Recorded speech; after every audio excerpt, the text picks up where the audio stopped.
lorsque Faustine Bollaert a commencé les émissions de témoignages, c'est Jean-Pierre Elkabbach qui l'a prise sous son aile.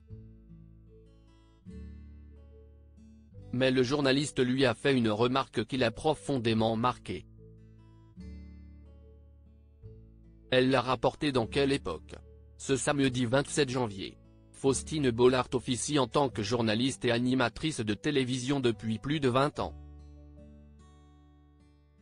Très vite, elle s'est intéressée aux témoignages des gens et aux liens directs qu'elle pouvait tisser avec ceux-ci. C'est pour cela qu'elle excelle aujourd'hui dans Ça commence aujourd'hui. Mais pour en arriver là, Faustine Bollaert a dû essuyer des remarques acerbes, comme elle l'a expliqué dans Quelle Époque, où elle était invitée ce samedi 27 janvier. L'une de ces remarques est venue de Jean-Pierre Elkabbach, journaliste décédé le 3 octobre 2023.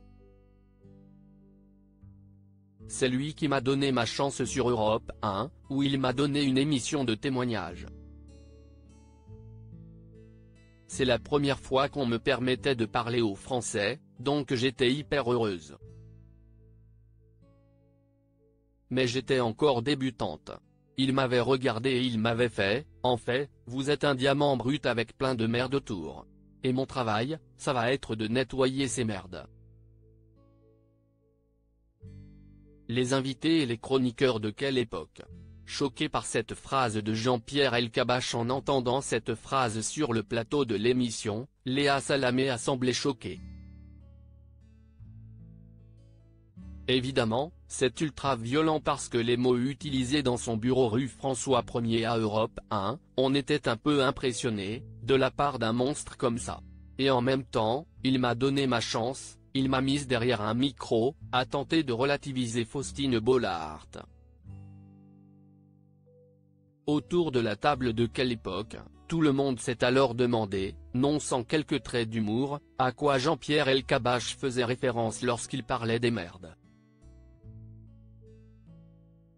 Faustine Bollaert brille désormais sur toutes les plateformes. Peut-être que je n'allais pas assez vite à l'essentiel. Peut-être que j'étais trop animatrice, pas assez journaliste. Peut-être que je n'écoutais pas encore assez, je n'en sais rien, a répondu Faustine Bollaert. Même sans obtenir de réponse à cette question, la journaliste et animatrice a réussi à s'imposer durablement à la télévision comme une personne à qui l'on confie aisément ses secrets. En plus de son émission quotidienne de l'après-midi, sur France 2, elle est aux commandes de la boîte à secrets, sur France 3, mais aussi de Safe Zone, une chaîne YouTube sur laquelle elle interviewe les grands créateurs de contenu de la plateforme. Article écrit en collaboration avec 6 médias.